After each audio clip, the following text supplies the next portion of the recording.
love stories.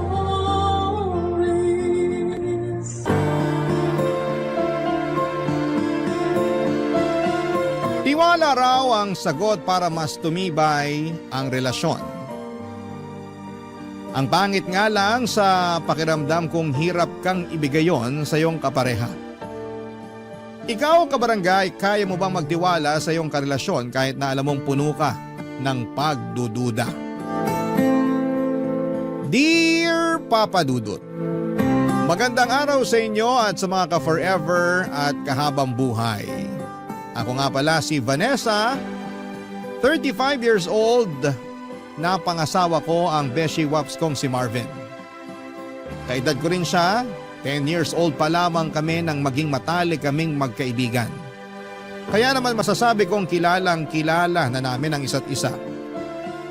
Tanggap ko nga rin po ang pagkabakla ni Marvin. Opo, isang binabae ang napangasawa ko pero hindi yon naging hadlang para mahalin ko siya. Hindi yon naging hadlang para makita kong magiging mabuti siyang asawa. Mabilis lamang ang mga pangyayari.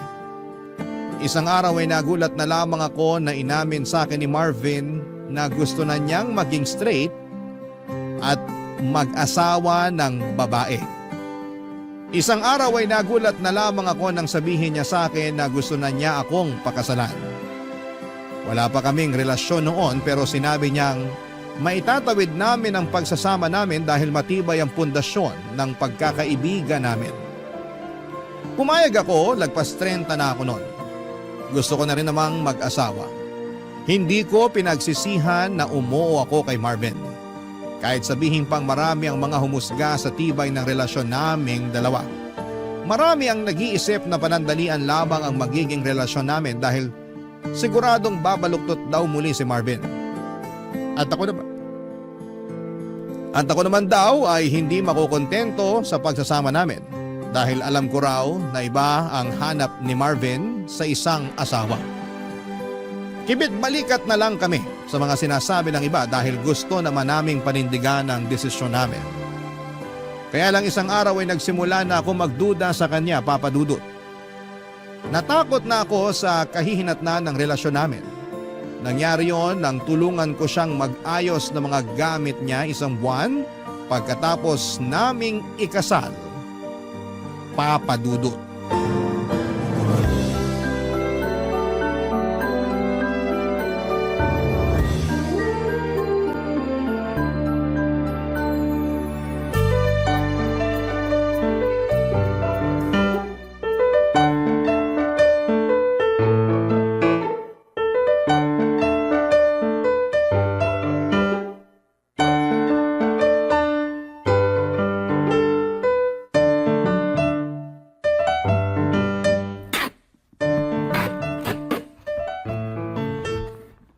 Sana pala, kaysa inuna nating mag-honeymoon, inasikaso na lang muna natin tong mga gamit mo. Natambakan tuloy tayo ng gagawin ngayon. Late din kasi pinadala ni Mama itong mga gamit ko. Mas inuna kasi nila ni Papa na mag-honeymoon. Competitive sila ha. Nakikisabay sa honeymoon? Bagong kasal lang yan? Tinetesting lang yung mga tuhod nila kung lumalaban pa. Isusumbong kita pag nakita-kita tayo next month. Ipapahamak ko talaga ang asawa mo. Kaya mo yun? Asawa? Oh, bakit? Naninibago lang. Naninibago pa rin. Isang buwan na tayong kasal ah. Sanay ako bilang beshi wap mo. Alam mo yan. Pwede pa rin naman tayo maging mag-best wap eh. Magandang araw na maging mag-best friend na mag-asawa. Pampatibay ng relasyon. Hindi ba tiwala ang nagpapatibay ng relasyon? Akala ko nga chismis ang pampatibay ng relasyon eh. Ay nako, tapusin na nga lang natin tong pag-ayos ng gamit mo para makapagpahinga na tayo. Mabuti pa nga para makapagkadal na mamaya. Sayang ang lamig ng panahon kung hindi mapapakinabangan. Char! Huwag ka na nga magsabi ng char. Baka may makarinig at sabihin na pumipitik na uli ang mga daliri mo. Ay wala akong pake. Char! Ewan ko sa'yo. Pag ikaw nahipa ng hangin pabalik sa dating kasarian mo, naku lang talaga. Abot mo na nga sa akin yung karton dyan sa tabi mo para masimulan ko ng iligpit laman yan. O heto, dahan-dahan ha. Mabigat to. Ano ba laman itong karton na to? Napakabigat. Hindi ko natanda. Check mo na lang. Ano nga ba laman ito? Make-up? Bestida? Hay, Ah, yan pala laman yan box. Doon mo na lang ilagay sa dulong cabinet kasama ng mga ibang abubot ko. Bakit meron ka pa rin itong mga to? Bakit ko naman kasi tatapon yan? Pwede pa naman yan magamit. Bago pa nga ang iba dyan eh. Lalo na yung mga makeup. Balak mo pa rin bang gamitin tong mga to? Pwede mo naman gamitin. Halos magkasing tangkad at magkasing katawan naman tayo. Kasya sa'yo yung mga yan. Ang iksi ng mga bestida mo. Hindi ako nagsusuot ng ganito. Takot ka bang kabagin dahil sa sobrang iksi? Isuot mo na lang kapag summer. Pag magbabakasyon tayo sa probinsya namin. Ipamigay mo na lang. Hindi naman ako nagsusuot talaga ng ganito. Kung ayaw mo isuot, itago mo na nga lang yan doon sa dulong cabinet. At bakit kailangan pa nating itago hindi naman na magagamit? Sayang lang yung space sa cabinet para sa mga to. Ipamigay na lang talaga. Ayoko ipamigay kasi pinaghirapan kong bilhin yan. Branded kaya yung mga yan. Itago na lang para may remembrance ako kung ayaw mong gamitin. Remembrance? Gusto mo pa rin talagang maalala nakaraan mo? Parte na ng pagkatao ko nakaraan ko. Issue ba sa'yo ang kasarian ko noon? May problema ba? Wala naman. Sige, lalagay ko na lang to sa dulong cabinet. Baka magbagong isip ko at magamit ko rin balang araw tong maiiksing bestida. Pati yung mga makeup gamitin mo na bago mag-expire. Bagay sa'yo yung mga shade na yan lalo na yung rose pink blush on at taupe contour. Mas babae ka pa talaga sa akin. Pula at pink lang ang alam kong kulay sa makeup. Ikaw may nalalaman ka pang rose pink at taupe. Well, masyadong gifted sa kulay at kakikayan tong mister mo eh. Char.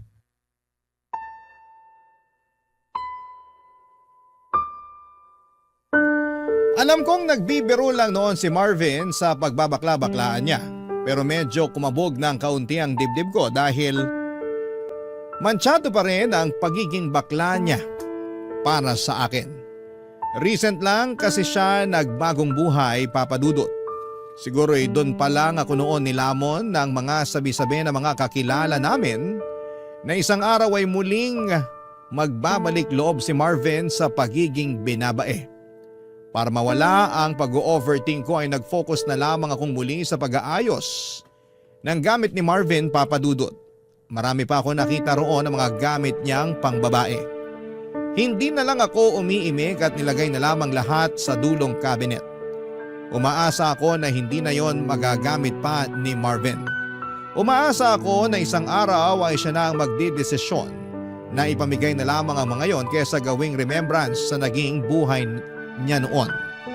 Natatandaan ko pa na kasama ako noon lagi ni Marvin na bumili ng mga damit na pangrampa niya. Ako lagi ang tumutulong sa pagbibitbit ng mga pinag-shopping niya para sa pageant na sinasalihan niya noon. Pati nga yung mga damit na isusuot niya para sa mga date niya. Ako rin, Papa Dudut, ang kasama niya sa pagbili noon. Nakakatawa lang na isipin na asawa ko na ang beshi waps kong bakla na mas babae pa kung umasta noon sa akin. Minsan nakakaduda talaga kung totoong gusto na niyang maging straight o nape-pressure lamang siya ng iba para yakapin ang una at totoong kasarian niya. Lalo na kapag may kasama siyang ibang lalaki. Lalo na yung alam kong tipo niyang lalaki. Lumakas ang kaba ko lalo na noong pinakilala niya sa akin ang bago niyang katrabaho na si Deo. Kaedad lang din namin at gwapo pa. Dinala niya sa bahay namin isang gabi para makikain sa amin ng hapunan, Papa Dudut.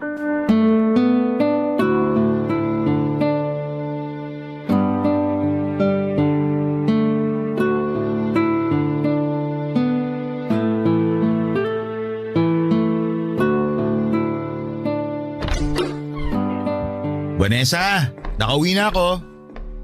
Marvin, sakto uwi mo. Nakahanda na sa mesa yung hapunan. Lika na, kain na tayo. May kasama pala ako, katrabaho ko. Hi po. Hi! Deo, misis ko pala si Vanessa. Vanessa, bago kong katrabaho, si Deo. Totoo pala sinabi nito ni Marvin. Maganda pala talaga misis niya.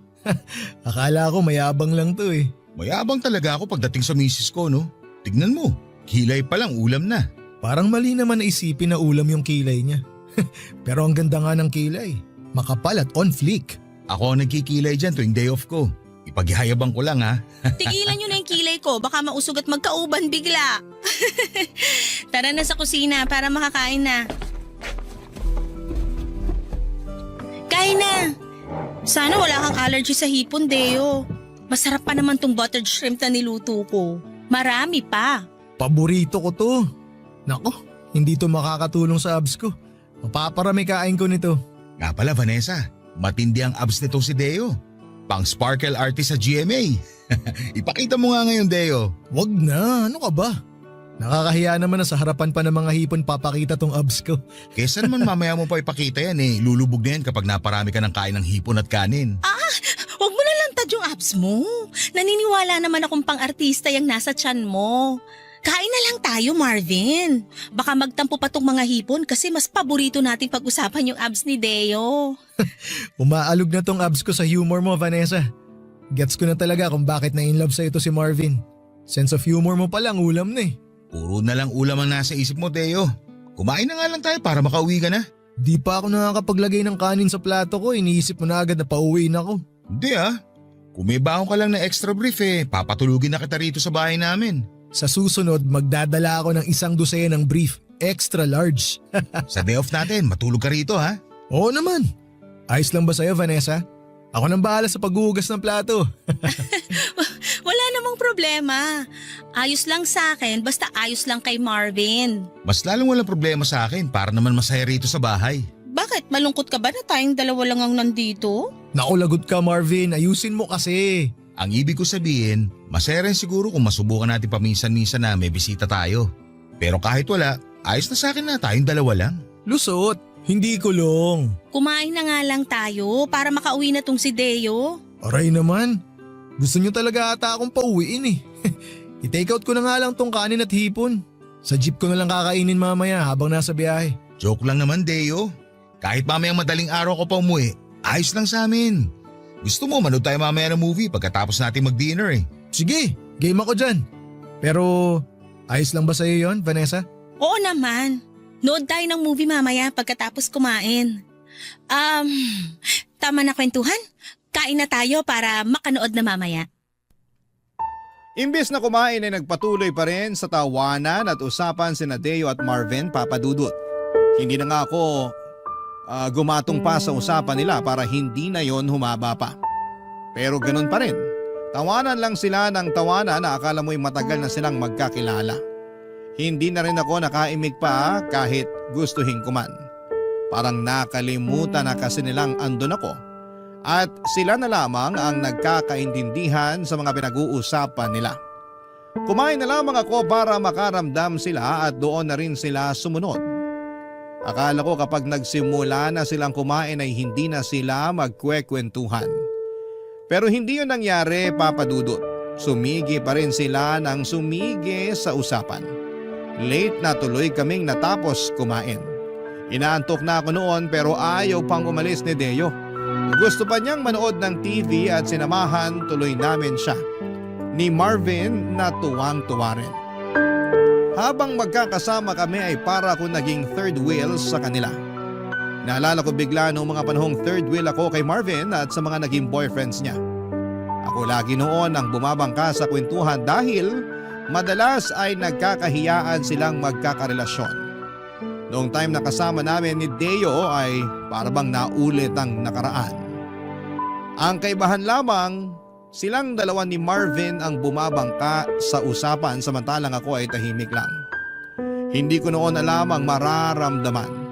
Nakikita kong masaya si Marvin kasama ang kaibigan at katrabahong si Deo. Pero ang sakit lang na makitang parang mas masaya siyang kasama si Deo kesa sa akin ang mismong asawa niya. Mas lumalim lang tuloy ang selos at pagdududa ko, Papa Dudut, kung totoo ba ang kagustuhan ni Marvin na magbagong buhay na. Papa Dudut. Barangay Love Stories. Barangay Love Stories.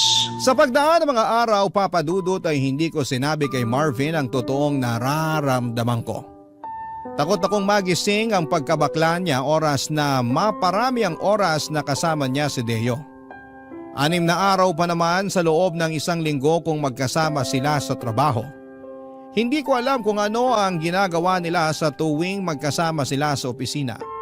Madalas akong napapraning lalo't nasa bahay lamang ako palagi. Naka-work from home kasi ako at halos wala naman akong ginagawa masyado sa trabaho ko. Kaya mas dumadami tuloy ang oras ko sa pagdududa at pag-overthink. Inistok ko pa nga ang Facebook ni Deo at lumaki ang insecurity ko nang makita ko ang mga halos hubad na larawan nito sa Facebook. Ganon na ganon ang mga itsura ng mga naging karelasyong lalaki ni Marvin noon. Hindi ko na alam kung ano ang gagawin ko para makapagtiwala akong muli kay Marvin. Sinubukan ko namang pigilan ang nararamdaman ko kaya lang masyado yung nagsusumigaw. Lalo na kapag nakikita ko si Marvin na may nakakasalubong na ibang lalaki. Bukod kasi kay Deo ay madalas na rin akong magselos sa mga lalaking nakakasalamuha ni Marvin. Pati na yung mga nasasalubong namin ay biktima na rin ang pagdududa ko. Noong una ay kinikimkim ko lamang ang selos ko hanggang lumalim na yon ang tuluyan. Isang araw nasa mall kami naglalakad at nagpababa ng mga kinain namin, pauwi na rin sana kami noon nang biglang tumawag si Deo kay Marvin. Pansamantala kaming nahinto sa paglalakad para makipag-usap si Marvin kay Deo. Napansin ko ang kakaibang ngiti ng asawa ko nang magkausap silang dalawa. Muli papadudot aaminin ko na nagselos ako.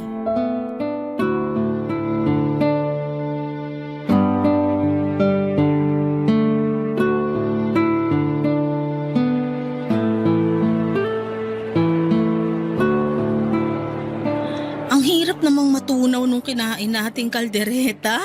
Sinabi mo pa. Lumalaban pa rin yung karne ng baka sa tiyan ko. Baka bukas ko na ito maburot mailabas. Ang hirap talaga pag nagkakaedad. Hirap nang matunawan. Hoy, bata pa tayo no?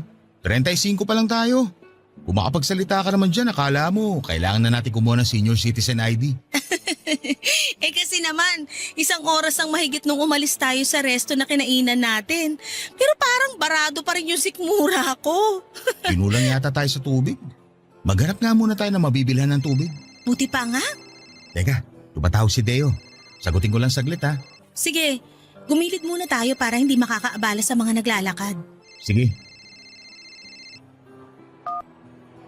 Hello Deo. Marvin, nasan ka? Andito kami sa mall ni Vanessa. Katatapos lang namin kumain. Bakit? Ay, nagde-date pala kayo. Pasensya ka na. Istorbo ko pa ata kayong dalawa. Hindi ka nakaistorbo. Ikaw pa ba? Lagi ako may oras para sa'yo. Salamat naman kung ganun. Napatawag ako kasi imbitahan sana kita sa Sabado kung pwede ka. Anong meron? Birthday ng nanay ko. Alam mo namang tuwang-tuwa sa'yo si nanay. Baka naman pwede mo mapagbigyan. Huwag ka na mag-abala sa regalo. Ayos na kay nanay na nandun ka. Game! Anong oras ba? 4:00 ng hapon ng simula. Pwede mo naman agaan para makisali ka sa inuman namin ng mga pinsan ko. Gusto ko yan. Matagal na rin ako hindi nakakainom. Kailangan na mababad sa gin ng lalamunan ko para makaramdam naman ng init at hagod. Ako na bahala sa alak at pulutan. Mananawa ka. O sige na, tuloy nyo na yung date nyo ni Vanessa.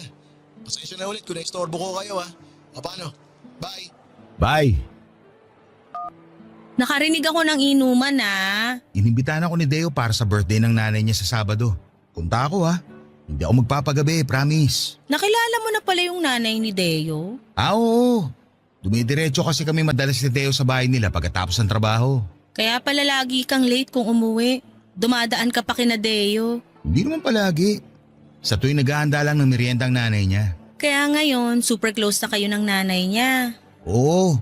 Kaya naimbitahan na tuloy ako sa birthday niya sa Sabado. Akala ko ba manonood tayo ng sine sa Sabado? Pwede namang manood na tayo ngayon. Parehas lang naman yung palabas ngayon at sa Sabado. Pagbibigyan ko lang yung nanay ni Deo. Ang bait kasi nun eh. Nakakayang tumanggi at baka magtampo. Alam mo naman ang mga matatanda. Lagi na nga kayong magkasama ni Deo eh. O bakit naman ganyan ka magsalita? Mas maganda ngang lagi kami magkasama eh. Kaysa naman mambabae ako, di ba? Mambababae ka? Bakla ka naman.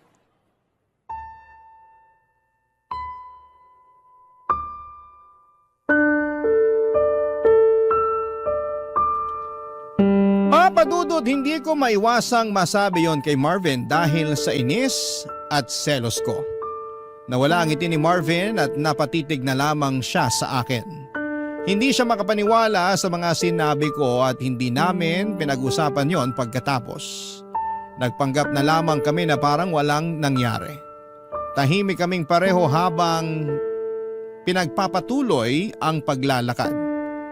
Alam naming nagbago ang mood namin pero wala ni isa sa amin ay walang gustong umamin.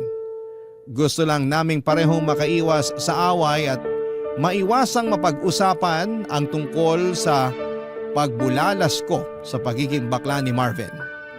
Naghanap kami ng mabibilhan ng tubig at nang nakabili na kami, nag-aya na agad si Marvin na umuwi na. Napagod na raw siyang maglakad. Gusto na raw niyang magpahinga. Tumango na lamang ako at sumunod sa kanya. Hanggang sa pagsakay ng jeep ay tahimik kaming pareho, Papa Dudut. Pati sa pag-uwi sa bahay ay ganun din. Nagkulong siya sa kwarto at ako naman ay naglinis ng mga naiwan naming kalat sa sala. Kinabukasan ay naging okay na ulit kami pero ramdam pa rin namin ang ilangan sa isa't isa. Wala pa rin ni isa sa amin ang gustong pag-usapan ng mga nangyari sa mall. Isang hapon ay hindi ako mapakali at parang may nagtutulak sa akin para kausapin si Deo. Gusto ko siyang makausap para malaman niya ang nakaraan ni Marvin at para alam din niya kung saan siya lulugar. Baka sakaling maisip niyang irespeto ang relasyon naming mag-asawa. Alam kong emosyon ko ang nagdidikta noon sa akin at mali ko na sumunod ako sa gusto noon. Kinuha ko ang cellphone ko at tinawagan si Deo. Nakuha ko ng palihimang number ni Deo nang minsang makaidlip si Marvin at nakabukas ang cellphone nito, Papa Dudut.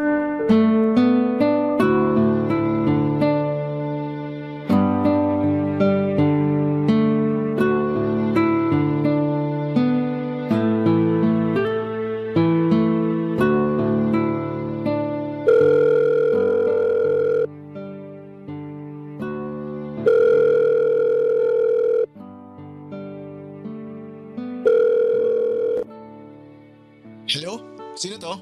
Hello, Deo. Si Vanessa to. Yung asawa ni Marvin. Vanessa, ikaw pala. Nagulat naman ako. Hinahanap mo ba si Marvin? Katabi mo ba siya ngayon? Nasa 4th floor siya ngayon eh. Kausap boss namin. May ibibilin ka ba sa kanya? Wala naman. Kung pwede nga sana wag mo nang sabihin na tumawag ako sa'yo. Ha? Bakit? May problema ba? Meron May tampuhan ba kayo ni Marvin? Gusto mo kausapin ko siya para magkaayos kayo? Wala naman. May iba akong problema. Tungkol saan ba yung problema?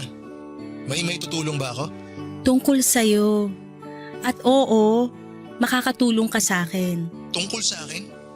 Teka, may nagawa ba ako sa'yo? Ay.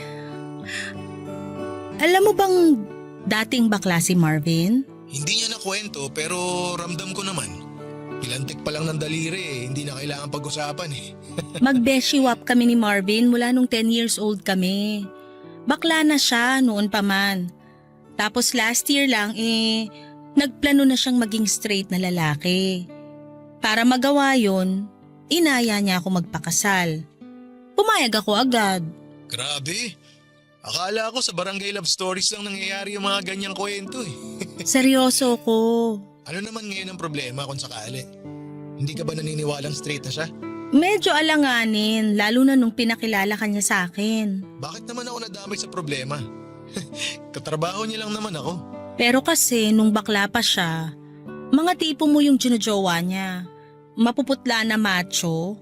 Alam ko yun kasi ako ang tulay niya lagi sa mga naging jowa niya noon. Beshiwap na, tulay pa, asawa pa. Talo mo pa 3-in-1 na kape Ikaw na. Pasensya ka na kung sinasabi ko sa'yo to ngayon ha. Ayos lang, walang problema. Mabuti nga't nasabi mo to sa akin. Ngayon alam ko na kung saan ako lulugar. Nadamay ka pa sa pagsiselos ko. Pasensya ka na talaga. Wala yun. Pero matanong lang kita, wala ka bang tiwala kay Marvin? Dati, meron. Kaya lang nagduda na ako nung lagi na kayong nagkakasama. Lagi talaga kami magkasama kasi magkatrabaho kami. Diyan nga ako takot Dahil halos 9 hours kayong magkasama sa trabaho. Imposibleng hindi kayo magka-developan. Pagdating sa parting yan, malabo yan. Paanong malabo? Lagi kang binibida ni Marvin. Panay ang papuri niya sa kagwapuhan mo. Lalo na sa abs mo. Kahit sinong misis magdududa kung bukang bibig lagi ng misteryong katrabaho niya. Ako na nagsasabi sa'yo, kahit pa 15 hours kami magkasama ni Marvin sa trabaho, malabo magkagustuhan kaming dalawa. Bakit naman? Kasi may boyfriend na ako. 2 years na kami mahigit at masaya kami sa relasyon namin. Walang dahilan para magloko. Bakla ka rin? Hindi ba halata? Hindi lang pumipilantik mga daliri ko pero kulay pink ang pagkatao ko. Akala ko straight ka. Hayaan mo, sa susunod ipapakilala ko sa'yo boyfriend ko. Naipakilala ko na siya kay Marvin noon. Nakakasama nga namin madalas kapag nagmimerienda kami sa bahay. Alam mo magandang idea din kung tatry mong sumama sa amin minsan ni Marvin para mawala yung pagdududa mo sa asawa mo. Ang akala ni Deo ay mawawala noon ang pagdududa ko kapag nalaman kong may boyfriend na siya. Pero kabaligtaran ang mga nangyari. Mas lalo akong nakaramdam ng selos at mas lalo akong kinabahan. Kung bakla rin pala si Deo ay mas malaki ang chance na magka-developan sila ni Marvin. Kahit sabihin pang may boyfriend na si Deo, pero dahil uso ang cheating ngayon ay hindi ako pwedeng maging kampante. Tinapos ko na kaagad ang tawag dahil halos hindi na ako makahinga dala ng sobrang kaba. Pagkatapos noon ay sinubukan ko na lang na mag-focus sa trabaho ko pero hindi yun nangyari. Ang utak ko ay nakalipad sa future. Iniisip kong balang araw ba ay makakayanan kong tanggapin pag nagka-developan na sina Marvin at Deo. Parang nanikip ang dibdib ko sa iniisip ko. Mahal ko na si Marvin at wala akong ibang gustong mangyari kundi ang maalagaan ang pagsasama naming mag-asawa. Kinagabihan ay umuwi si Marvin na kasimangot ito at halatang galit. May kutob akong sa akin siya galit at tama naman ako. Alam pala niyang tinawagan ko si Deo. Hindi raw napansin ni Deo na nakabalik na si Marvin mula sa 4th floor at nasa likuran lang siya nito habang magkausap kaming dalawa sa cellphone. Narinig ni Marvin ang pag-a-assure sa akin ni Deo na walang pwedeng mangyari sa kanilang dalawa dahil may boyfriend ito. Guilty ako noon at panay ang sorry ko pero inis na inis pa rin si Marvin sa akin. Sa sala siya natulog at iniwasan niya ako hanggang kinabukasan. Nahiya ako sa ginawa ko at hindi ko alam kung papaano makakabawi sa asawa ko sa ginawa ko sa kanya. Papadudot nagsisisi ako kung bakit hinayaan kong magpadaig sa emosyon ko. Nagkaroon na tuloy ako ng lamat. Ang pagsasama namin ng asawa kong si Marvin, papadudot. Barangay Love Stories. Barangay Love Stories. Nagkaayos din naman kami ni Marvin pero hindi na kami katulad ng dati, papadudot. Nagbago na siya sa akin at alam kong dala yon ng kawalan ko ng tiwala sa kanya. Kilala ko si Marvin, ang pinakaayaw niya sa lahat ay ang mga taong pinagdududahan siya sa kahit na anong paraan at kadahilanan. Hindi ko man lang pinag-isipan ang ginawa ko. Alam kong nasaktan ko siya at hindi ko alam kung paano pa makakabawi. Mabilis pa namang mawala ng gana si Marvin kapag may nagawa kang hindi maganda sa kanya. Lalo na kung mismong karelasyon niya ang nakagawa ng masama sa kanya. Naalala ko nga yung isang karelasyon niya na siloso. Agad na hiniwalayan ni Marvin nang malaman nitong ini-stalk niya ang mga ex ni Marvin. Hindi raw siya komportable sa ganon. Kaya kahit gaano pa niya kamahal ang ex niyang yon ay iniwan niya agad para sa peace of mind niya. Dahil sa pag-alala ko sa ex ni Marvin ay natakot ako. Kaya nakipag-ayos agad ako sa kanya at ginawa ko ang lahat para mapatawad na niya ang mga nagawa ko. Kinulit ko siya hanggang sa mapilitan na siyang makipag-ayos sa akin. Nag-promise ako sa kanya na hindi na mauulit ang pagdududa ko. Naniwala naman siya at bumalik na kami sa dati at sinimulan ko ng magtiwala. Kahit medyo aminado ako na medyo nakakaramdam pa rin ako ng selos kay Deo, ay sinikap kong huwag yung ipahalata kay Marvin kapag magkasama kami. Kaya lang isang araw ay nakaramdam na naman ako ng selos, hindi kay Deo kundi sa ibang mga lalaki na nakakasalubong namin sa paglalakad namin sa mall. Nadugtungan na naman ang lamat ng aming relasyon nang dahil doon.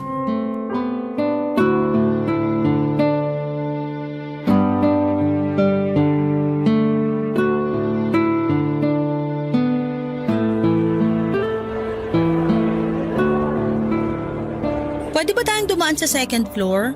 Bibili lang ako ng bagong casing ng phone ko. Sure ka? Mas mura kaya online.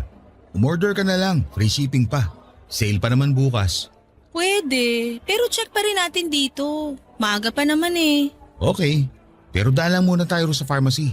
Bibili lang ako ng vitamins ko. Ay sakto, ubus na rin yung vitamins ko. Oo nga pala, O ano yon? wala. May nasalubong ka lang na gwapo na tahimik ka na bigla? Ano na naman ba ang pinupunto mo? Wala naman. Huwag mo sabihin pinagsisilosa mo yung nasalubong natin. Masama ba? Natahimik ka nung dumaan siya eh. Wow, grabe. Ang lagkit pa ng tingin mo. Ni minsan hindi mo ako tiningnan ng ganon. Seryoso ka ba? Akala ko ba hindi ka na magsiselos? Akala ko rin eh. Pero iba yung dating sa'yo nung nasalubong natin. Parang gusto mong lundagan. Parang gusto mong lapain. Ganyan talaga kahayok sa lalaki ang tingin mo sa akin? Una si Deo. Tapos ngayon ibang lalaki naman. Ang saklap ha. Pati hindi ko kilala pinagsisilosan mo. Nakakaselos kasing reaksyon mo nung dumaan yung lalaking yon. Kakaiba yung tingin mo eh. Masama na ba tumingin sa ibang tao ngayon? Anong gusto mo? Sa'yo lang nakadikit ang mga mata ko. Tama na nga, ayoko na ng away. Ayaw mo ng away. Pero ikaw naman to nagsimula. Kaya nga tinatapos ko na, di ba? Ano bang dapat kong gawin para matigil ka na sa pagsiselos mo? Wala. Tama na. Ayoko ng pag-usapan. Pag-usapan natin to para matapos na. Pag pinag-usapan natin to, baka relasyon na natin yung matapos. Matatapos talaga tong relasyon natin kung panay duda ka. Hindi kita pinagdudahan kanina. Nagselos at nagtaka lang ako. Ganon din yun. Hindi ka magsiselos kung hindi ka nagdududa. Umuwi na nga lang tayo. Wala na ako sa mood. Ikaw pa tong nawala sa mood ha. Eh di sorry na. Sorry kung pinagsilosan ko yung nasalubong natin. Huwag ka mag-alala. Last na yon. Duda ako. Pag nasimula mo na magselos, tuloy-tuloy ka na. Ganyan ka sa ex mo dati. Halos sakali mo na sa kakaselos mo. Alam mo naman palang selosa ako dati pa. Pero bakit pinakasalan mo pa ako? Kasi akala ko, bilang ilang dekada na tayo magkaibigan, buo na ang tiwala mo sa akin. Hindi ka pa ba tapos dumakdak? Ikaw, hindi ka pa tapos magselos? Hindi pa ako pwedeng manalo sa usapan na to? Bakit ko hayaang manalo yung pagsiselos mo? May karapatan ako magselos dahil asawa kita. Dahil mahal kita. Kahit asawa kita, wala ang karapatang pagdudahan ako. Lalo ng kasarian ko. Hindi ako nagdududa sa kasarian mo. Sinungaling, kung hindi ka duda sa kasarian ko, bakit halos ikamatay mo yung kakaselos sa lalaki na kasalubong natin? Hindi ako nakasagot sa sinabi ni Marvin Papadudut. Nahiya ako bigla dahil alam kong tama siya. Talaga namang nagdududa pa rin ako sa kasarian niya pero hindi ko magawang aminin yon sa harapan niya. Nang hindi na ako sumagot ay naglakad na ng mabilis si Marvin para makalabas na ng mall. Humabol naman ako pero hindi kami nag-usap. Sabay pa rin kaming sumakay ng taxi pa uwi at hindi pa rin kami nag-iinikan sa loob ng taxi hanggang sa makauwi kami ng bahay. Hindi na ako muling kinausapan ni Marvin kahit ilang beses na ako nag-attempt na pag-usapan namin ang mga nangyari. Alam kong napagod na siya sa ginagawa ko at kahit ako ay pagod na rin namang magduda. Kaya lang ay hindi ko pa ma-practice na magtiwala ng buo sa kanya. Hindi ko maipaliwanag sa kanya kung bakit ganon akong magduda. Ayokong galitin pa siya lalo kaya naman ako na rin mismo ang dumistansya. Sa mga sumunod na araw ay hindi na kami tuluyang naayos. Lagi na lang late kung umuwi si Marvin at hindi na kami nakakapag-usap tulad ng dati. Nanlamig na siya ng tuluyan sa akin, mas lalo tuloy akong napraning dahil sa mga inaakto niya. Dahil sa pagdistansya niya sa akin ay naisip kong mas lalo lang lalaki ang chance na mapalapit siya kay Deo o sa ibang lalaki na makakasalamuha niya. Baka nga, para makaganti sa akin ay manlalaki na siya para lang patunayan ang mga pagdududa ko sa kanya.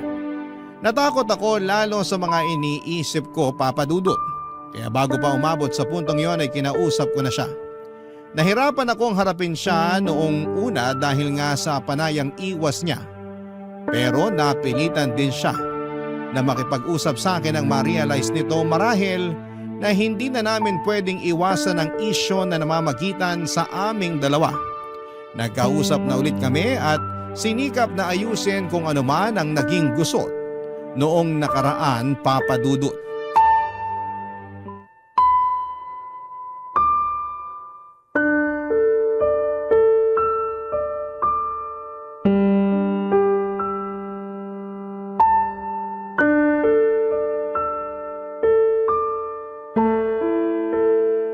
Buti naman at napapayag na kitang pag-usapan natin to.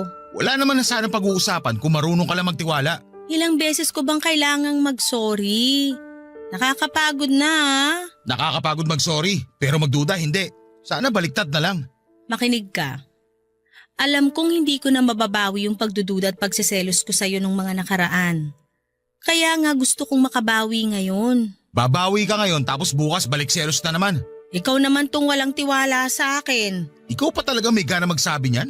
Aayusin ba natin to o hindi na? Hindi ko alam. Pagod na ako sa kakaselos mo. Kung mauulit to sa susunod, binibigyan mo lang ako ng dahilan para pagsisiya na pinakasalan kita. Ang sakit naman yan. Mas masakit kaya lahat ng pagdududa mo. Masisisi mo ba ako? Wala pang 1 taon nung magdesisyon kang magpakalalaki. Buong buhay mo lagi ka naka-lipstick. Lagi kang naghahabol sa lalaki. Diring-diri ka kapag nadidikitan ka ng dibdib ng babae. Wala ka talagang tiwala, no? Oo, aaminin ko hindi ganun kadaling panindigan to pagiging lalaki ko. Pero ginagawa ko. Araw-araw sinusubukan ko. Kaya sana, subukan mo rin magtiwala. Kasi nadadamay ako sa pagiging nega mo sa akin. Ayoko naman sanang maging nega. Kaya lang kasi, Kaya lang ano? paano kung isang araw mapagod ka na sa kakasubok? Paano kung isang araw ma-realize mo na mas gusto mo na lang uli maging bakla? Na mas gusto mong yumakap sa lalaki kaysa babae? Paano ako? Bakit kasi ganyan ka-advance ang utak mo? Hindi ba pwedeng yung pagsusumikap ko ngayon na maging straight ang isipin mo? Hindi mo ba na-appreciate yun? Na-appreciate ko na nag-e-effort kang maging straight. Pero hindi ko lang kasi maiwasang makaramdam ng takot sa tuwing may nasasalubong tayong gwapo tapos mapapatingin ka sa kanila. Ay, ni sa hinagap, hindi ko naisip na lalaki ang pagseselosan ko. Vanessa, ikaw na itong pinili ko. Ikaw na itong pinakasalan ko. Marami naman dyan na pinili nga sa una. Pero sa huli, iniwan pa rin. Kaya hirap ka magtiwala kasi nakafocus ka sa mga mali ng iba. Hindi tayo yun. Iba tayo. Mahal kita at mahal mo ko. Hindi ba pwedeng yun na lang atupagin natin ngayon? Kesa lagi tayo mag-aaway dahil sa walang kwentang pagdududa mo. Paano bang gagawin ko? Nahihirapan na rin ako eh. Gustuhin ko man na di magselos. Pero ramdam ko pa rin eh. Lalo tuwing wala ka rito sa bahay at kasama mo si Deo. Si Deo na naman. Ilang beses ko bang sasabihin sa'yo na magkaibigan lang kami? May karelasyon yun. Nakakahiya na pati siya idadamay mo sa pagsiselos mo. Kasi naman, panay puri ka sa itsura niya. Lagi mong binabalita sa akin kapag pumapasok siya sa opisina niyo na mala artista yung datingan. Dahil lang doon kaya ka nagdududa? Mas matakot kapag naglilihim na ako tungkol kay Deo. Pati na rin sa ibang mga lalaki nakakasalamuha ko. Ibig sabihin lang nun, may mali siya na sa akin. Ayan, kinabahan na naman ako lalo. Bakit kailangan mong sabihin yan? Ay, eto. Naalala mo nung grade 6 tayo? Wala teacher natin nun tapos naglaro tayo ng truth or consequence. Naalala mo yung sinabi ko nun? Hindi ko na naaalala. O sige, para bumalik lang sa alaala mo.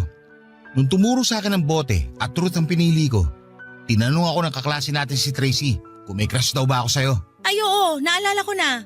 Sumagot ka ng oo. Tapos nung tumuro uli sa'yo yung bote at consequence naman ang napili mo. Siguro naman natatandaan mo. Napaghalik sa'yo yung consequence na gusto nila ipagawa sa akin nun. At ginawa mo nga. Ramdam ko pa yung panlalamig ng labi mo. May halo pang nginig. Ikaw ba naman makascore sa crush mo? Hindi ba manlalamig labi mo sa kaba? Ako pa yata yung first kiss mo eh. At puppy love ko. Talaga? Ako? Hindi man ikaw ang first love ko, pero ikaw ang puppy love ko. Ikaw ang pinakaunang kilig sa buhay ko bago ako lumiko at natuto man lalaki. Ay, aaminin ko sa'yo, na-attract pa rin ako sa lalaki. Aaminin ko rin, nung bagong pasok si Deo sa office namin, nagkakrush ako sa kanya. Pero panandalian lang yun. Nawala rin kagad na ma-realize ko na maayos pala siya na maging kaibigan. Hindi ko alam kung nakatulong ba yung sinabi mo sa pagiging selosa ko. Ito, hindi ko alam kung makakatulong pero susubukan ko. Walang halong biro. Ikaw na ang gusto kong makasama habang buhay. Wala nang iba. Napakaswerte kong napangasawa ko ang best friend ko. At napakatanga ko kung gagawa pa ako ng dahilan para magkahiwalay tayo. Oo, ramdam ko pa rin ang pagiging bakla ko. Hindi ko agad yun matatanggal sa sistema ko. Pero kung meron pa akong isang hindi matanggal sa sistema ko, yun yung kagustuhan ko na maging katuwang ka sa buhay at makasama ka hanggang sa pagtanda. Nakatitig lang sa akin si Marvin habang sinasabi ang mga linya niyang yon. Aaminin kong nakatulong yon para mabawasan ang nararamdaman kong selos at pagdududa. Niyakap ko na lamang siya dahil hindi ko rin alam kung ano ang susunod na sasabihin para hindi masira ang moment namin. Pagkatapos noon ay nagbalik na kaming muli sa masayang relasyon namin. Kaya lang, ramdam ko na noon ng pagiging maingat ni Marvin. Ramdam ko rin na napapraning na siya sa tuwing lumalabas kami at nakakasalubong kami ng gwapong lalaki. Iniiwasan na rin niya si Deo at ramdam ko ang lungkot niya noon. Alam ko naging close na silang dalawa at nakasira lamang ang pagsiselos ko sa samahan nila. Aaminin ko na hanggang ngayon ay hindi pa ganoong kabuo ang tiwala ko kay Marvin. Siguro'y likas na sa akin ang magduda dahil yun na ang nakasanayan ko sa mga dating nakarelasyon ko. Pero bala ko na sana yung itigil kaya lang ay hindi ko alam kung papaano. Ayoko magkasira kami ni Marvin dahil wala na akong ibang gustong makasama kundi siya na lamang talaga. Lalo't nagbabalak na kaming magkaroon ng anak bago matapos ang taong ito. Hindi naman makakatulong kung may ilangan pa kami pagdating sa tiwala kung paplanuhin na naming bumuo ng pamilya. Baka naman may tips kayo kung paano mawawala ang pag-overthink ko. Kung paano mawawala ang pagdududa at ang pagsiselos ko. Gusto ko sanang maayos ang relasyon namin pero sana'y matulungan ninyo ako kung papaano. Salamat po sa mga susubok na tumulong at magpadala ng komento sa inyong Facebook page. Salamat na rin po sa team sa Barangay LS sa pagdinig at pagbabahagi ng aking kwento. Ang inyong forever kapuso at kabarangay, Vanessa. Barangay Love Stories. Barangay Love Stories. Nalilito pa rin sa life ang ating kabarangay. Ano kaya ang maipapayo mo sa kanya? Ibahagi mo yan sa ating comment section para mabasa rin niya. Nagustuhan ng iyong napakinggan? Ituloy yan via live stream sa www.gmanetwork.com/radio.